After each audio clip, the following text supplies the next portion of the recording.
lantaran istri rejeki aranjeun nambihan, lantaran istri lahir juriat aranjeun, lantaran istri tuangan anggoan aranjeun kajaga, lantaran istri hate aranjeun tenang, lantaran istri ditinggalan aranjeun harerang, lantaran istri hiji-hijina hamba Allah nu bisa ningali kakurangan aranjeun anu awon, sakumaha buni oge tetep masih nampi kana eta kakurangan.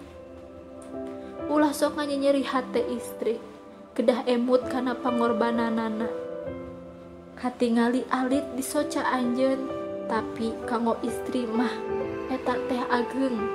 Setiap kesang nu murag anjeunna teh didamel kanggo keluargana, setiap cipanon nu ngalir eta keur anak-anakna jeung carogena, salah sawios eta istri anu pangsaena kanggo aranjeun wahai anu disebut caroge.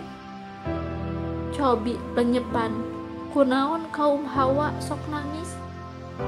Lantaran kaum Hawa mah unik, diciptakeun ku Gusti ngahaja jadi makhluk anu istimewa, dikuatkeun tak-takna keur ngajaga anak-anakna, dilembutkeun hatena keur mere rasa aman, dikuatkeun rahimna keur nyimpen binih manusia, dikuatkeun pribadina keur terus usaha waktu nu lain geus nyerah, dibere naluri supaya tetep mika asih, padahal pasanganana mah hianat, kajian teuing dinyenyeri ku jalma nu dipika cinta.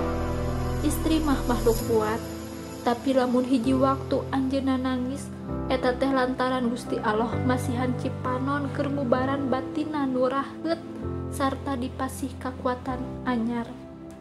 Istri teh makhluk istimewa.